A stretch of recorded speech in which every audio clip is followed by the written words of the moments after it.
Every time you use a debit card, your cash stops working almost immediately. Every time you use a credit card and pay the full statement balance on time, that same cash can keep earning for another 25 to 55 days before it actually leaves your account. That timing gap sounds tiny until you run it across all of normal life.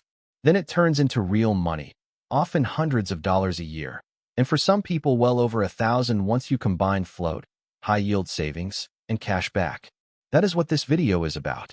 Not debt, not gaming the system recklessly, just understanding the small timing window banks count on most people ignoring.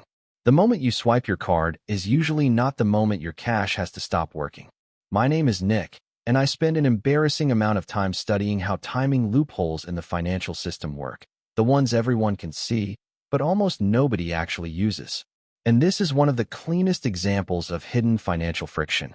Two people can spend the same amount, pay the same bills, live the same life, and still end up with very different results simply because one understands timing and the other does not. Here's the thing. When you buy a $5 coffee with a debit card, the money leaves your account instantly or within a day or two, and you never see that $5 again. When you buy that exact same coffee with a credit card, something happens that most people never even think about. The transaction goes through today, let's say April 5th.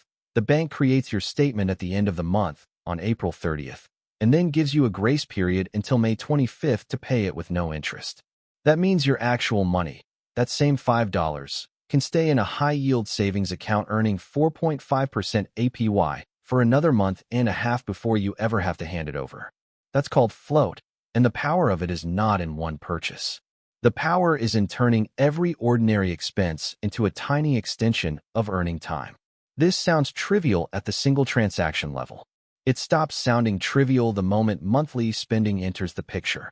Let's take the average person who spends $3,500 a month on normal life: groceries, gas, bills, subscriptions, restaurants, clothes, basically everything that can be paid with a card. If that person uses a debit card, the money leaves immediately, and they earn exactly $0 from the timing of those purchases. If they use a credit card with an average float of 40 days, and they keep their cash in a high-yield account earning 4.5% APY, here's what happens. $3,500 sitting in an account at 4.5% for 40 days generates about $17 in interest from just 1 month of spending. Multiply that by 12 months, and you get $204 a year in completely passive income just by changing the payment method, without changing a single expense. Zero extra effort once the system is set up, zero risk as long as the statement balance is paid in full on time, just money created by better timing. But here's where it gets really crazy. Federal Reserve research shows that the average American household spends around $5,100 a month, and if you apply the same strategy to that amount, the income rises to about $300 a year. If you also have additional savings, let's say a $20,000 emergency fund sitting in the same high-yield account while you use the credit card for everyday spending, that $20,000 generates another $900 a year. Total, $1,200 annually for basically doing nothing. Now imagine doing that not for 1 year, but for 20 years in a row. $1,200 a year, reinvested into an index fund earning 8%, turns into about $55,000 after 2 decades. You literally created an investment portfolio from money that would not have existed at all if you had just used a debit card the way 70% of people do. 40 extra days on $3,500 of monthly spending is about $204 a year from timing alone. Let's look at two people with completely identical finances so you can see how this strategy works in real life. Sarah is 32, earns $75,000 a year, spends about $4,200 a month on normal living expenses, pays for everything with a debit card because it's easier to control spending, and credit cards are dangerous. She has $15,000 in a savings account at a traditional bank earning 0.5% APY, and she thinks of herself as a responsible person who never goes into debt. Michael is also 32, makes the same $75,000 a year, has the same $4,200 a month in expenses, but he uses a credit card for absolutely everything that can be charged. He has the same $15,000, but it's sitting in a high-yield savings account at an online bank earning 4.5% APY. Every month, He has the full statement balance set to auto-pay from that account one day before the due date, and he never pays a single cent of interest. After 1 year, Sarah earned $75 in interest on her $15,000 savings and $0 from the timing of her spending, because debit cards don't give you float. Michael earned $675 in interest on the same $15,000 because it was in a high-yield account, plus another $250 from the float on his monthly spending, plus 2% cash back from the credit card, which at $4,200 a month adds another $1,008 a year. Total for Michael, $1,933 in extra income versus $75 for Sarah. That's a difference of $1,858 per year just from using different tools for the exact same actions. This is not about spending less or earning more. It's about using time and the system in your favor instead of leaving that money with the bank. The gap between debit and credit is not debt. The real gap is timing plus systems. Now fast forward 10 years, and here's what we see. Over a decade, Sarah earned about $800 in interest on her savings account, taking inflation into account and assuming her balance grew a little. She still thinks of herself as responsible because she has no debt, but deep down she feels like she could be doing more, she just doesn't know what. Over that same decade, Michael earned about $8,500 in interest from the high-yield account, another $3,000 from float, and about $10,000 in credit card cash back. He reinvested that money into index funds every year, and at an average market return of 8%, those contributions grew to roughly $31,000. That is literally a new car, a house down payment, or a year off work, created out of thin air, from money Sarah simply left with the bank. The difference is not that Michael is smarter or richer. The difference is that he understood one very simple thing. Time is money in the most literal sense possible, and every day your money is working for you instead of just sitting there is a day you are earning. Same salary and same expenses can still produce a gap of nearly $1,900 a year before investing even enters the picture. This is the part where most people lose the strategy, not because the math is weak, but because the psychology is stronger than the math. The first reason is a deeply rooted fear of credit cards, and to be fair, that fear is partly justified by the statistics. Research shows that about 45% of Americans carry credit card debt at an average interest rate around 22% a year, and for those people, credit cards really are a financial disaster.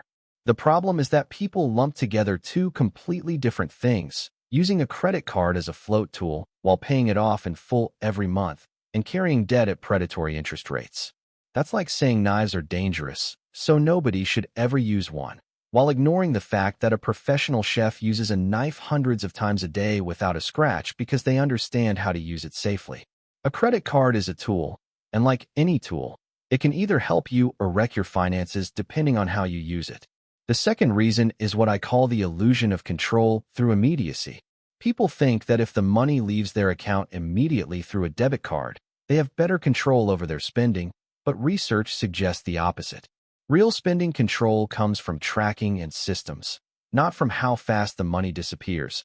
And a person using a credit card who checks their balance every day in the app often has better control than a person using a debit card who never looks at their spending at all. The third reason, and honestly the saddest one, is simple ignorance. Banks are not interested in teaching you the float strategy because they make money in one of two ways, either from interest on your debt or from merchant fees every time you make a transaction. When you use float correctly, the bank only gets the small merchant fee, and you keep the upside from time and interest. The people most afraid of credit cards often hand more money to banks, not less, when their cash sits idle and their timing stays inefficient. Another thing people underestimate is the cognitive load of managing multiple financial tools. The idea of keeping money in one account, routing spending through a credit card, watching the dates, paying the balance on time, all of that sounds like constant work, and the brain resists extra complexity. But here's what people don't get. You only have to set this system up once, which takes maybe 2 hours, and after that it runs almost entirely on autopilot. You set the card to automatically pay the full balance from the high-yield account 2 days before the due date. You put a reminder on your phone as a backup, and that's it. The system basically runs itself. The mental image is complexity. The reality is one setup session and a few quick check-ins. 2 hours of setup for $1,900 a year in passive income is an effective hourly rate of $950. Show me a job that pays that. 2 hours of setup for about $1,900 a year is a first-year hourly rate near $950. This is where most viewers either make money from the video or just admire the idea and move on. The setup is not complicated. It just needs to be precise. Step 1. Choose the right tools. You need a credit card with a grace period of at least 21 days, preferably 25 days, no annual fee or cashback strong enough to cover it, and most importantly, the ability to auto-pay the full statement balance. Open a high-yield savings account at an online bank paying at least 4% APY. There are plenty of them. Marcus, Ally, American Express. Just check comparison sites for the current rates. Step 2. Move your savings into the high-yield account. This takes maybe 20 minutes. You move your cash from a normal savings account paying 0.5% into one paying 4.5% and immediately start earning 9 times more on the exact same money.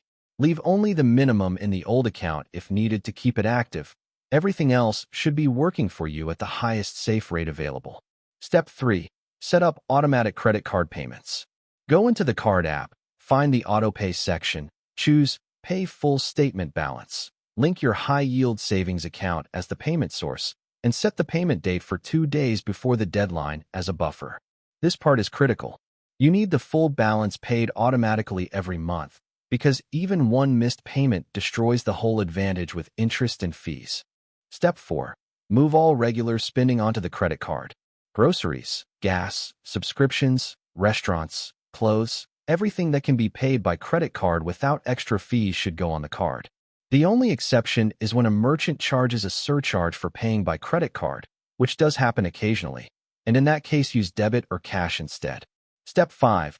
Create a control system. Put a weekly reminder on your phone to check the credit card balance in the app, which takes maybe 30 seconds, just to make sure everything looks normal and there are no suspicious charges. Keep a simple spreadsheet in Excel or Google Sheets where you track the month, the amount charged to the card, and the payment date, because that helps you see the big picture and make sure the system is working. This strategy is not won by optimization. It is won by autopay and one clean system. Now let's talk about what can go wrong and how to stop it before it does. Trap number 1. Spending more just because I don't have to pay it until next month. That psychological effect destroys the whole strategy. The credit card should only be a payment method, not a source of extra budget. If you cannot afford the purchase with cash you already have in the account right now, then you cannot afford it on the credit card either, period. Trap number 2. Forgetting autopay and missing a payment. One missed payment means a late fee of at least $25, plus interest on the balance at 22% to 25% APR, plus damage to your credit. That is why automation is not optional. It is mandatory, and you should always keep more money in the high-yield account than your expected credit card balance as a buffer. Trap number 3. Using multiple credit cards without a clear system. If you are just starting out, use one card for everything. Once you really understand the system and feel confident with the control side of it, then you can start layering in other cards to optimize cash back by category, but not before that. The float strategy usually fails for one reason. Spending starts following the due date instead of the budget. If you've already been using the basic float strategy for a few months and you feel confident, here are a few more advanced tactics that can increase your gains even more. First, sync statement cycles with large purchases. If you know you need to buy something expensive, let's say a $2,000 laptop, buy it right after the statement closes instead of right before it closes. That gives you the maximum float of 50 to 55 days instead of the minimum 21 days. And that $2,000 earns an extra $10 in interest just from better timing. Second, optimize cash back using category cards.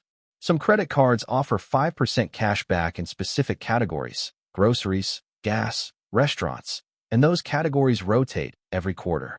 If you spend $500 a month on groceries, using a 5% card instead of a 1% card gives you an extra $240 a year, which is a 20% increase in total benefit just from using the right card. Third, use credit card sign-up bonuses. A lot of banks offer $200 to $500 bonuses if you spend a certain amount in the first 3 months, usually around $3,000 to $5,000, which is easy to hit if you put all regular spending on the card.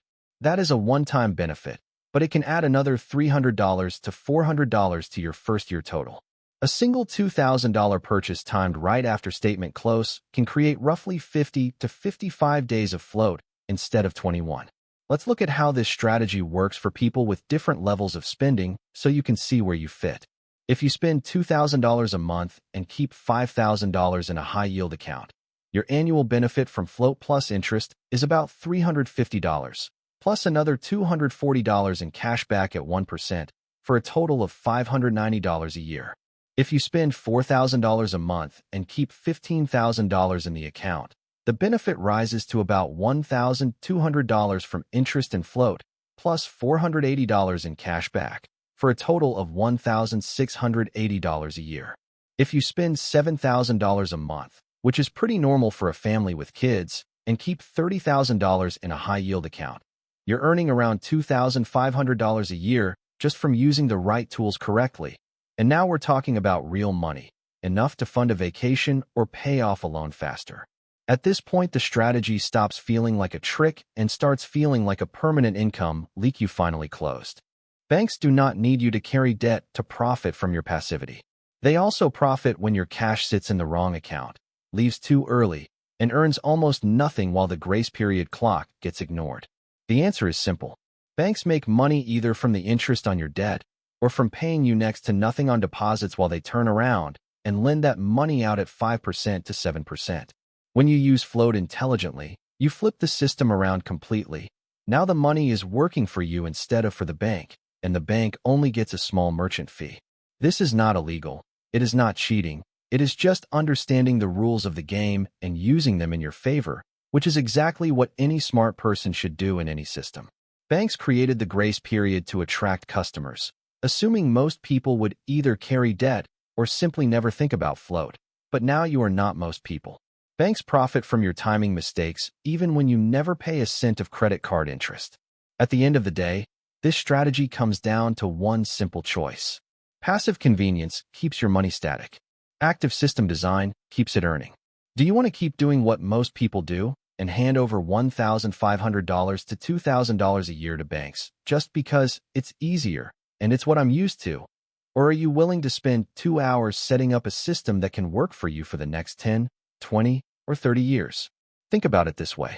$1,800 a year for 30 years, reinvested into index funds at 8%, turns into about $204,000 by retirement. That is not small. That is a new home. That is several years of life without work. That is financial freedom created literally out of thin air, from using the time between purchase and payment correctly. Every day you delay setting this up, you are leaving about $5 on the table. Every week, that becomes $35. Every month, it becomes $150. This is not about greed. It is about respecting your work and understanding that if you do not use the system in your favor, the system uses you. Set it up today, check it after a month, and when you see the first extra dollars hitting your account just from better timing, you'll understand exactly what I mean. This is not magic. It is math, time, and discipline, 3 things that are available to literally everyone. If this video helped, hit like and subscribe.